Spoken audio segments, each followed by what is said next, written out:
வணக்கம் மக்களே, சரிகமபா சீசன் 4 தற்பொழுது ஆரம்பிக்கப்பட்டு களைகட்டி கொண்டிருக்கின்றது.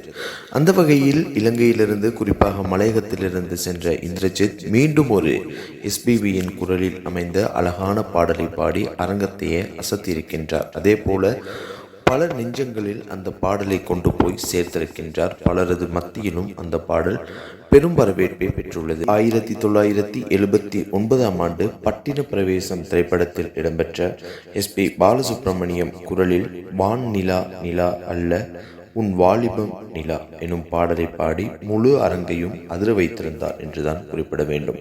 வான் நிலா நிலா அல்ல உன் வாலிபம் நிலா, வான் நிலா நிலா அல்ல உன் வாலிபம் நிலா எனும் படிக்கும் பொழுது அவ்வளவு உருக்கமாக, அவ்வளவு இனிமையான குரலில் எந்த விதமான உச்சரிப்புகளிலும் தொய்வில்லாத நிலையில் அந்த பாடலை பாடியிருந்தார். அது மட்டுமல்லாது அந்த பாடலில் இடம்பெற்ற தேன் நிலா எனும் நிலா என் தேவியின் நிலா, நீ இல்லாத நாளெல்லாம் நான் தேய்ந்த வெண்ணிலா, வான் நிலா நிலா அல்ல உன் வாலிபம் நிலா எனும் அவ்வளவு அழகாக ஒவ்வொரு வரிகளுக்கும் உயிர் கொடுத்து பாடியிருந்தார் நம்ம இந்திரஜித். தொடர்ந்து இந்த பாடல், அதாவது மானில்லாத ஊரிலே சாயல் கண்ணிலா, பூவில்லாத மண்ணிலே ஜாடை பொன்னிலா எனும் பாடும் பொழுதெல்லாம் அரங்கத்தில் இருந்தவர்கள் அவ்வளவு அழகாக ரசித்து இந்திரஜித் பாடலை கேட்டுக்கொண்டிருந்தனர். இந்த வாரம் சரிகமபா சீசன் 4 இன்ட்ரோ வாரம், அதாவது அறிமுகப்படுத்தும் வாரமாக அமைந்திருந்தது. அந்த வாரத்திலேயே இந்திரஜித் இந்த பாடலை பாடி ஒட்டுமொத்த அரங்கத்தையும் தன்வசம் ஈர்த்து கொண்டார் என்றுதான் குறிப்பிட வேண்டும். மேலும் தெய்வம் கல்லிலா ஒரு தோகையின் சொல்லிலா, தெய்வம் கல்லிலா ஒரு தோகையின் சொல்லிலா, பொன்னிலா பொட்டிலா புன்னகை மொட்டிலா அவள் காட்டும் அன்பிலா, இன்பம் கட்டிலா அவள் தேக கட்டிலா, இன்பம் கட்டிலா அவள் தேக கட்டிலா, தீதில்லா காதலால் ஊடலா கூடலா அவள் மீட்டும் பண்ணிலா என இந்திரஜித்தின் குரல் அவ்வளவு இனிமையாக இருந்தது. அதாவது பாலசுப்ரமணியம் அந்த பாடலை பாடும் பொழுது எவ்வாறு அந்த பாடலுக்கு உயிர் கொடுத்து பாடினாரோ, அதே பாடலில், அதே சாயலில், அதே பாடலை அவ்வளவு அழகாக இந்திரஜித்தின் குரலிலேயே பாடியிருந்தார். இதை அங்கு நடுவராக இருந்த ஸ்ரீனிவாஸ் அவர்களே குறிப்பிட்டிருந்தமை குறிப்பிடத்தக்க. பாலசுப்ரமணியம் பாடுவதைப் போலவே பாடினாலும் அதை உன் குரலில் பாடுகின்றாய், அதுதான் உனக்கு கிடைத்த மிகப்பெரிய வரம் என குறிப்பிட்டிருந்தார். வாழ்க்கை வழியிலா ஒரு மங்கையின் ஒளியிலா, வாழ்க்கை வழியிலா ஒரு மங்கையின் ஒளியிலா, ஊரிலா நாட்டிலா ஆனந்தம் வீட்டிலா, அவள் நெஞ்சின் ஏட்டிலா, சொந்தம் இருளிலா ஒரு பூவையின் அருளிலா, எண்ணிலா ஆசைகள் எண்ணிலா கொண்டதேன் அதை சொல்வாய் வெண்ணிலா, வான்நிலா எண்ணிலா அல்ல உன் வாலிபம் நிலா எனும் இந்திரஜித்தின் குரலில் அவ்வளவு ஒரு ஈர்ப்பு தன்மை காணப்பட்டிருந்தது.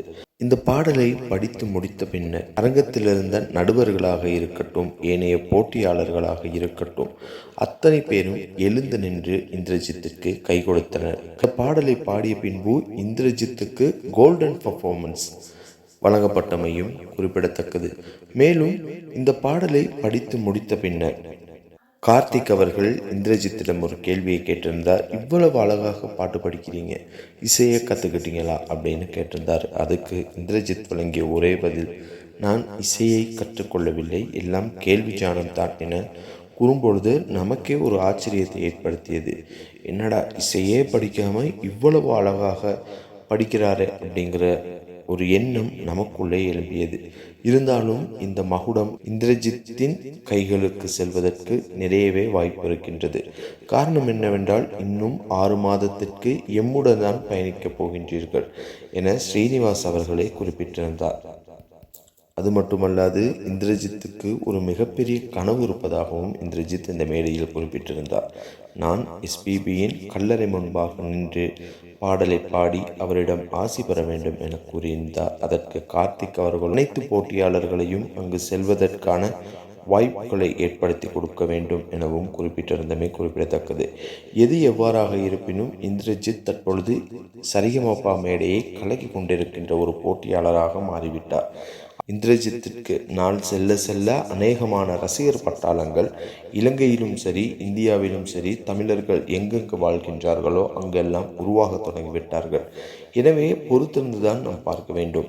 ஏனென்றால் கடந்த முறை அசானி அவர்கள் மலையகத்திலிருந்து இதே ஒரு பின்னணியில் சென்ற ஒரு பாடகி அங்கு சென்று அந்த சரிகமபா சீசன் 3 ஜூனியரில் கலந்து கொண்டு முழு உலகையும் தன் பக்கம் திருப்பி முழு உலகத்தின் கவனத்தையும் மலையகம் அதாவது இலங்கையில் தனது கிராமம் நயப்பனா எனும் ஊரை பார்க்க வைத்தார்.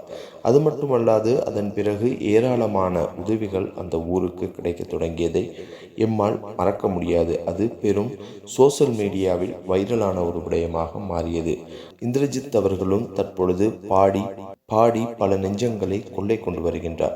எனவே மீண்டும் அதே மலையகத்திற்கு இந்திரஜித்தால் ஒரு புத்துணர்வு கிடைக்கப் போகின்றது என்று தான் குறிப்பிட வேண்டும். ஏனென்றால் ஏராளமான போட்டியாளர்களுக்கு மத்தியில் இங்கிருந்து ஒரு ஏழ்மையான பின்னணியில் சென்று எந்த விதமான இசையும் கற்றுக்கொள்ளாமல் தனது கேள்வி ஞானத்தின் மூலம் அழகாக பாடுகிறார் என்றால் அவர் நிச்சயம் ஒரு சிறந்த ஒரு பாடகராக வர வேண்டும். அவருக்கு இன்னும் இசை சம்பந்தப்பட்ட சில நுட்பங்களை கற்றுக் கொடுத்தால் இன்னும் பல தூரம் அவர் வெற்றிகளை பெறுவார் என்பதில் எந்தவிதமான ஐயமும் கிடையாது. அதே போல இன்னொரு புறம் நம்ம விஜயலோசனும் கலக்கி கொண்டிருக்கின்றார். அவரும் இலங்கையிலிருந்து சென்ற ஒரு பாடகர்.